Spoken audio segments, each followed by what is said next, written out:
नमस्कार। फिर से हाजिर हूँ एक नई कहानी के साथ में। मैं हूँ राज। आप देख रहे हैं हाईवे 33। दोस्तों, मुझे ट्रक ड्राइवर का जो काम है ना, मेरे नज़रिए से पूछो तो सबसे बड़ा टफ काम है। वो इतनी कठिनाइयों से गुजरते हैं, इतनी परेशानियाँ झेलते हैं। एक शहर से दूसरे शहर जाने में कभी बरसात हो रही है, कभी ठंड हो रहा है, कभी तपती दोपहरी है, गर्मी का महीना है, और कभी कभी ऐसी रुकावट उनके सामने आ जाती है ना कि बीच बीहड़ में पड़े होते थे। कभी पहाड़ों के बीच में, कभी ना जाने कहाँ पर। तो मेरे नज़रिए से मैं सोचता हूँ ना कि सबसे मुश्किल भरा काम ट्रक ड्राइवर का है। और आज की जो कहानी है एक ट्रक ड्राइवर की है जिनका नाम सुजीत है। सुजीत का ये घटना 2012 की है। सुजीत वैसे तो बिहार के रहने वाले हैं, लेकिन अपना ट्रक लेकर के उड़ीसा में गए थे, संबलपुर साइड में, और वहाँ से ट्रांसपोर्ट से माल लोड करके वापस लौट रहे थे बिहार साइड में। रात का टाइम था और तभी इनके साथ में ये घटना घटी थी। तो क्या हुआ था इनके साथ में, जानने के लिए चलते हैं सुजीत की इस कहानी में। लेकिन दोस्तों, अगर आप मेरे चैनल पर पहली बार जुड़े हैं और अभी तक मेरे चैनल को सब्सक्राइब नहीं किया है तो प्लीज़ कर लीजिए, और साथ में बेल आइकन को ज़रूर दबाइएगा ताकि सबसे पहले वीडियो का नोटिफिकेशन आपके पास पहुंचे। तो शुरू करते हैं आज की कहानी। दोस्तों, मेरा नाम सुजीत है। बात 2012 की है। वैसे तो मैं बिहार का रहने वाला हूँ और मैं ट्रक लगभग 5 साल से चलाने का काम कर रहा था, और ऐसी परेशानी, ऐसी घटना मैंने आज तक झेला नहीं था। हालांकि ट्रक खराब भी होते हैं, कई तरह का परेशानियाँ होती हैं, रुकावटें होती हैं। हम लोग कई जगह पर एक ही जगह पर खड़े रह जाते हैं, कोई ना कोई ऐसी परेशानी हो जाती है। लेकिन मैंने ऐसी घटना अपने साथ में कभी नहीं हुआ था, ना मैं कभी महसूस किया था जो इस घटना के बारे में आपको बताने जा रहा हूँ। वो रात का वक़्त था, मैं अपना ट्रक चलाए जा रहा था। मेरे साथ में मेरा असिस्टेंट, और वो भी अपना मस्त था, बाहर का नज़ारा देख रहा था। वो उसको भी काम करते इस ट्रक पर लगभग 6 महीना से ऊपर हो गया था, और कम से कम ट्रक चलाना तो इतना सीख ही लिया था। लेकिन मैं अभी उसको ट्रक चलाने नहीं देता था, अभी उसको प्रैक्टिस की अभी ज़रूरत ज़्यादा थी। और हम दोनों आपस में बात करते हुए, अब टाइम पास तो करना है, अगर ऐसे हम लोग खामोश रहेंगे तो नींद आने लगती है, इसीलिए हम लोग आपस में बात करते रहते थे। अब बात करते हुए हम चले जा रहे थे। अंधेरा रोड, अब जो रोड था बिल्कुल सुनसान होने लगा था, क्योंकि अब आधी रात का वक्त होने वाला था।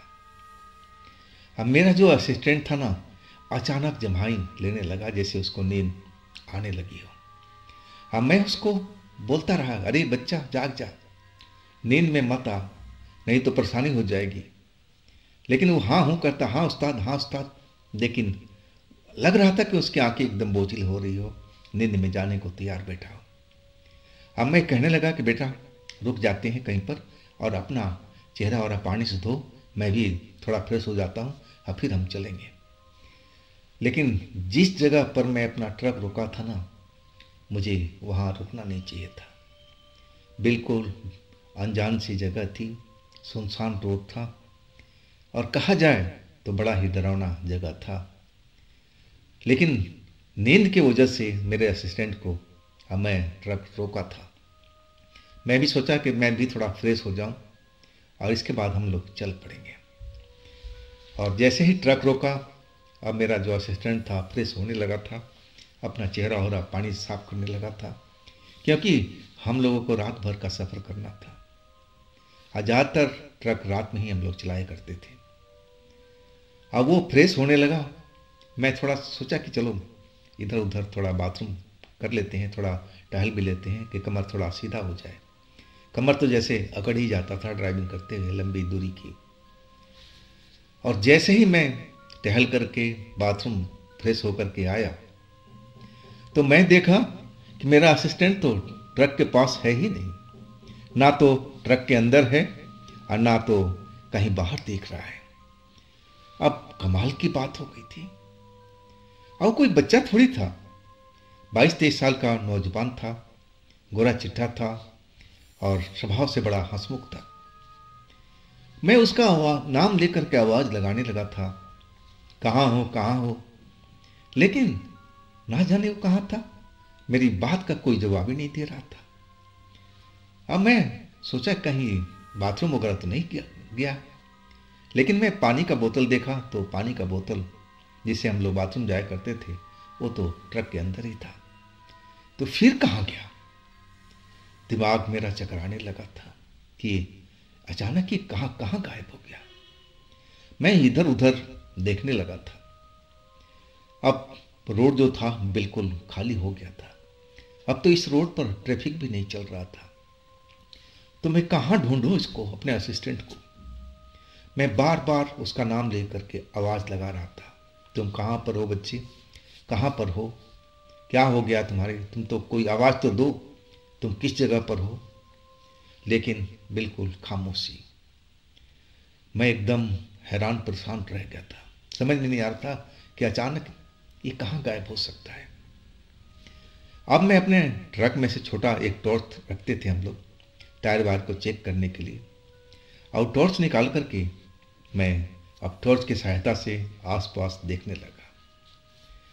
अब जहाँ जहाँ रोशनी पड़ रही थी, लेकिन मेरा असिस्टेंट कहीं पर दिखाई नहीं दे रहा था। मैं एकदम मायूस हो गया था, घबरा गया था। समझ में नहीं आ रहा था कि ऐसे वक्त में क्या किया जा सकता है। और मैं टॉर्च की रोशनी से दूसरी साइड देखने लगा, और तभी मुझे एक पेड़ के पीछे लाल कपड़ा सा नजर आया। और वही पल के लिए अगले पल वो जो लाल कपड़ा मुझे दिखाई दिया था ना, अब वो गायब सा हो गया था पेड़ के पीछे। अब मैं उसी कपड़े को अंदाजा करके दौड़ पड़ा था, क्योंकि मेरा जो असिस्टेंट का जो शर्ट था ना वो लाल कलर का ही था। अब मुझे पक्का अनुमान था कि वो शर्ट उसी मेरे असिस्टेंट का ही है।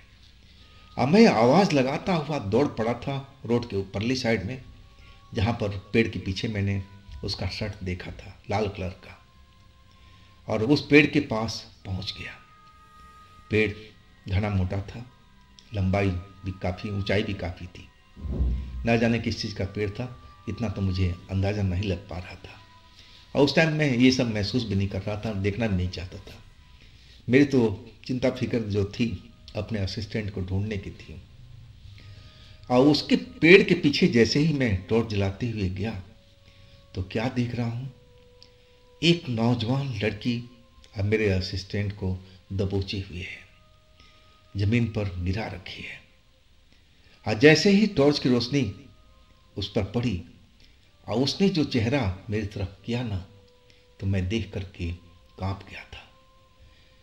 देखने में गोरी चिट्ठी लग रही थी, कोई खूबसूरत लड़की की तरह उसका बदन था, लेकिन जो चेहरा था ना इतना भयानक था कि मेरी तो चीख निकल गई थी डर के मारे। मेरा असिस्टेंट जमीन पर पड़ा हुआ था और उसके ऊपर उसके सीने पर वो सवार थी। अब मेरा असिस्टेंट किस हालत में था ये तो मुझे नहीं मालूम, लेकिन इतना मैं जरूर जानता था कि मेरे असिस्टेंट को ये अब मुझे जिंदा बचाना है किसी हालत में। लेकिन कैसे? मैं तो खुद डर गया था वो जब मैंने उसका चेहरा देखा। और जैसे ही वो मेरे ऊपर में चिल्लाने लगी, गुर्राने लगी, अजीब सी आवाज़ थी उसकी, लग रहा था कि कई भेड़िया जैसे गुर्रा रहे हो, ऐसी ही उसकी गुर्राहट थी। अब मैं तो सही मायने में बहुत डर गया था। मैं तो अपना टॉर्च लेकर के पीछे हट गया था और दौड़ता हुआ अपने ट्रक के पास में आ गया था। मैं इधर उधर देखने लगा कि कोई भी ट्रक, कोई भी साधन नज़र आए तो मैं उनको रोकूं, अपनी मदद उनसे मांगूं। ताकि हमारी मदद कर सके, मेरी असिस्टेंट का जान बचा सके।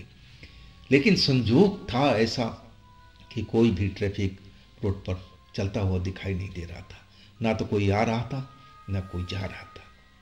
तो हे भगवान, मैं अब क्या करूं? अब मेरी जो अकेले की हिम्मत थी वो एकदम खत्म हो गई थी। मैं उस चुड़ैल के पास तो बिल्कुल जाना नहीं चाहता था। हो सकता है कि मैं इस बार जाऊं तो वो मेरे असिस्टेंट को छोड़ करके अब मुझ पर भी हमला कर दे। हाँ, मैं अपनी ज़िंदगी से हाथ धोना नहीं चाहता था, लेकिन चिंता तो थी अपने असिस्टेंट की। अब मैं वही सब सोचने लगा कि अब मैं क्या करूं, कैसे अपने असिस्टेंट को बचाऊं। लेकिन कुछ भी पल्ले नहीं पड़ रहा था। मैं अब ट्रक में आ गया था और सोच रहा था कि क्या करूं। मैं अपना दिमाग लगाने लगा था, लेकिन उस टाइम जो दिमाग ऐसा सुन्न हो गया था कि मैं कुछ सोच ही नहीं पा रहा था कि मैं अब क्या करूं, कैसे अपना असिस्टेंट को बचाऊं, कौन सा अख्तियार करूं। लेकिन कुछ भी नहीं, 0/0। दिमाग बिल्कुल सुन्न हुआ पड़ा था। और तभी रोड पर 2 लाइट मुझे चमकती हुई नजर आई। और वो लाइट को जो देखा तो मुझे समझते देर नहीं लगी कि कोई गाड़ी हमारी तरफ आ रही है। अब जैसे जैसे गाड़ी नज़दीक आती जा रही थी, मैं देखा ट्रक था और उसके पीछे 3 ट्रक और थे। अब इतने ट्रक देख करके उस जगह पर अब मैं रोड को बीच बीच में आके खड़ा हो गया था। दोनों हाथ उठा करके उनसे रोकने का इरादा से बिल्कुल हाथ हिलाना था कि रोको रोको रोको भाई रोको। अब वैसे तो रात में ऐसी जगह पर कोई भी ट्रक वाला नहीं रोकता है, मैं भी नहीं रोकता हूँ। लेकिन मेरी तो मति मारी गई थी।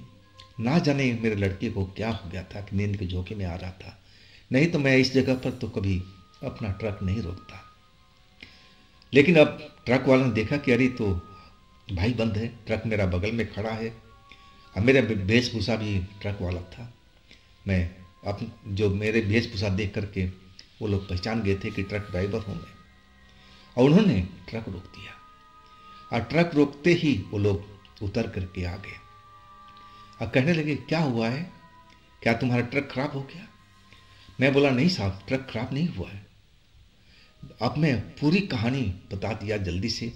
अब मैं बताया कि उसी पेड़ के पीछे मेरा असिस्टेंट है और वहाँ पर एक चुड़ैल है जो उसके साथ ना जाने क्या कर रही है। अब जैसे मैंने ये बात बताया, अब उसमें से तो कई लोग डर गए थे और वो कहने लगे कि भाई हम लोग चलते हैं, नहीं तो हो सकता है वो चुड़ैल हम पर भी हमला करे। लेकिन उनमें एक बुजुर्ग तो नहीं, अधेड़ व्यक्ति थे और वो शरीर से भी अच्छे खासे पहलवान जैसे दिख रहे थे। और वो कहने लगे अरे डरो मत, इसका उपाय है मेरे पास में, तुम हमारे पीछे आओ। लेकिन किसी की हिम्मत नहीं हो रही थी कि उन अधेड़ व्यक्ति के साथ पीछे उस पेड़ तक जाए। लेकिन मैं था उनके पीछे। मैं चाहता था कि कैसे भी मेरा असिस्टेंट का जान बच जाए। और जब मैं पीछे लगा ना, तब वो ट्रक वाले भी अब लग गए थे, लेकिन खाली हाथ नहीं। किसी के हाथ में कोई डंडा था, किसी के हाथ में कोई पाइप था, किसी के हाथ में कोई रॉड था और टॉर्च साथ में। और जैसे ही वो अधेड़ व्यक्ति ने बोला कि कौन सा पेड़ के पास में, मैंने कि यही बड़ा पेड़ है, इसी के पीछे में मेरा असिस्टेंट है। और सब लोग हम लोग इकट्ठा हो गए थे वहाँ पर। अब एक साथ हम टॉर्च की रोशनी उस पेड़ के पीछे किए तो क्या देखते हैं कि वहाँ तो चुड़ैल तो है नहीं।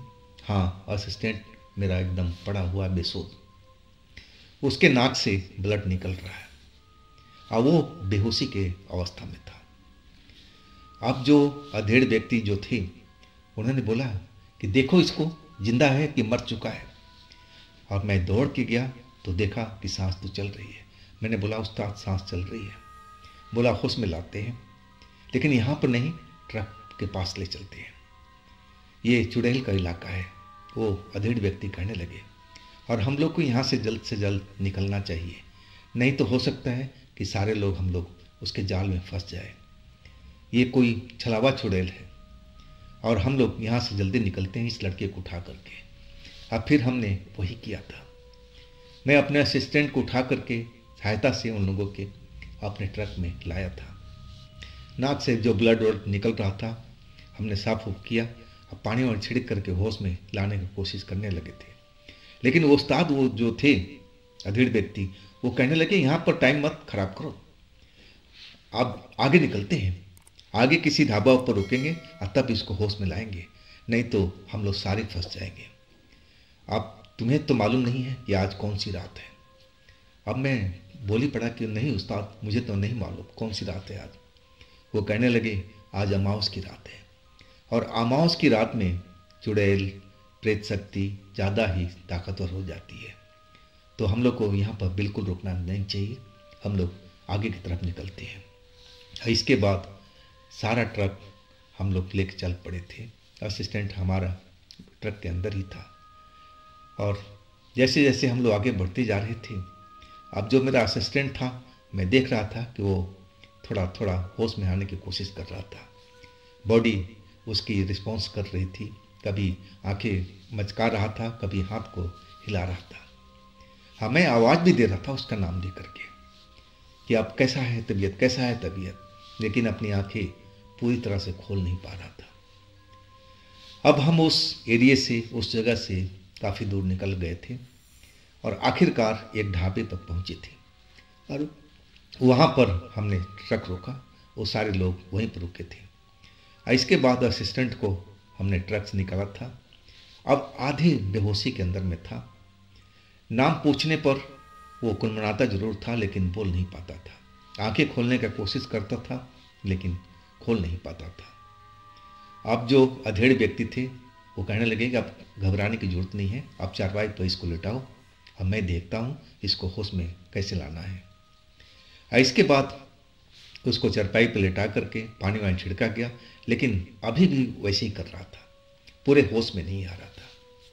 और तब तक वो अधेड़ व्यक्ति जो उस्ताद थे अपने ट्रक के अंदर चले गए थे, और जब लौटे ना उनके पास एक छोटी सी शीशी थी। अब वो शीशी का जो जल था शायद गंगा जल था, पवित्र जल था, या कोई और कुछ हो सकता है, लेकिन मुझे तो ऐसा ही नजर आया था। अब वो जो जल था शीशी में, छोटी शीशी में, अब उसकी आंखों में डालने लगे थे एक एक बूंद, जैसे आई ड्रॉप डाला जाता है, और उसके मुंह के अंदर भी खोल करके टपकाने लगे थे कुछ बूंदे। अब फिर बोले कि अब थोड़ा शांत रहो, अब आप लोग शोर मत करो, थोड़ी देर के बाद में देखना ये अपने आप होश में आ जाएगा। इस पर उसी चुड़ैल का साया आ चुका है, इसीलिए ये बेहोशी में चला गया है। न जाने इसके साथ चुड़ैल ने क्या किया है। अब तो ये होश में आएगा और तभी बता पाएगा। और सही में आधा पौना घंटा तो लगा था, लेकिन मेरा वो असिस्टेंट अब होश में आ गया था। और जैसे होश में आया ना, चिल्ला पड़ा था, बचाओ बचाओ। अब हम लोग उसको संभाल लिए कि अब डरने की जरूरत नहीं है, हम लोग उस जगह से काफ़ी दूर आ गए हैं। अब हम लोग की तरफ देखने लगा था कि कौन कौन है। इतने सारे लोग देख करके वो भी हैरान था कि हम कहाँ पहुँच गए ढाबे के पास में, हम तो अनजान जगह पर थे। तब मैंने उससे पूछा कि अब तुम घबराओ नहीं, अब डरने की जरूरत भी नहीं है, जो होना था वो हो चुका है, लेकिन हुआ क्या तुम्हारे साथ में ये तो बताओ। अब वो कुछ देर खामोश रहा, डरा हुआ जरूर देख रहा था। कहने लगा, उस्ताद मैं तो कुल्ला कर रहा था, अपने चेहरे पर पानी छिड़क रहा था ताकि मेरी नींद खुल जाए, मैं बिल्कुल सही ढंग से देखने लगूं और नींद भाग जाए। और आप दूसरी साइड में शायद बाथरूम करने गए हुए थे, और तब तक लगा कि जैसे आप आ चुके हो। और जैसे ही मैं सोचा कि आप पीछे आ गए हो तो आपको पानी की बोतल दे दूं हाथ धुलाने के लिए। और जैसे ही मुड़ा तो क्या देख रहा हूं कि एक 20-22 साल की लड़की सफ़ेद कपड़ों में, आप बहुत सुंदर थी, और वो मेरे पीछे में खड़ी थी। अब मैं उस लड़की को देख करके अपना जैसे लगा कि होश ही खो बैठा हूँ। ना जाने उसने मेरे ऊपर में कौन सा जादू किया था, इसके बाद मुझे होश नहीं था। अब हम लोग समझ गए थे कि कौन सा वो जादू किया था। वो तो ताकतवर थी, वो तो चुड़ैली थी, या फिर कोई और काली शक्ति होगी। और हमें समझते सभी को देर नहीं लगी कि हमारे असिस्टेंट के साथ में वो क्या करी होगी। अब असिस्टेंट बहुत डरा हुआ था और वो उस्ताद उसको समझा रहे थे कि बच्चा अब डर मत, जो होना है वो हो चुका है, लेकिन अब तेरे ऊपर में वो चुड़ैल सवार नहीं है, वो मैं उसको निकाल चुका हूँ, वो अब यहाँ से तेरे बदन से अब निकल के बाहर हो चुकी है। लेकिन बेटा इसके लिए तू कुछ कर, किसी पंडित के पास जाना, किसी तांत्रिक के पास में जाना, कि तेरा जो शरीर है ना कोमल है और तेरा जो बॉडी रेजिस्टेंस है वो बहुत कम है, इसीलिए तेरे ऊपर उस चुड़ैल ने हमला किया था, नहीं तो तेरा उस्ताद भी तो था, उस पर भी वो हमला कर सकती थी। अब ये क्या कह रहे थे ये तो मुझे कुछ समझ में नहीं आ रहा था कि बॉडी रेजिस्टेंस क्या है, ये तो कुछ मालूम नहीं। लेकिन मैं इतना ज़रूर समझ गया था कि शायद इस लड़के को कोई तांत्रिक की ज़रूरत है, कोई पंडित की ज़रूरत है, और ये काम तो इसको करना ही होगा। अब मैंने भी उसको बताया कि बेटा जब अपना गांव जाए ना तो ज़रूर किसी तांत्रिक के पास में जाना और कुछ उपाय ज़रूर करना। और इसके बाद हम लोग उस ढाबे से निकल पड़े थे। तो दोस्तों ये थी आज की कहानी। अगर आपके पास भी ऐसी कोई घटना है जो आप मुझे बताना चाहते हैं तो आप मुझे इंस्टाग्राम पर या मेरे व्हाट्सएप नंबर पर ज़रूर शेयर कीजिएगा। और दोस्तों ये भी चैनल आप ही का है तो इसको भी अपना प्यार दीजिएगा, लाइक कीजिए, सब्सक्राइब कीजिए, शेयर कीजिए। और फिर हम मिलते हैं अगले रोज़ एक रोचक घटना में, एक रोचक कहानी में। आप लोग अपना ख्याल रखिएगा। नमस्कार।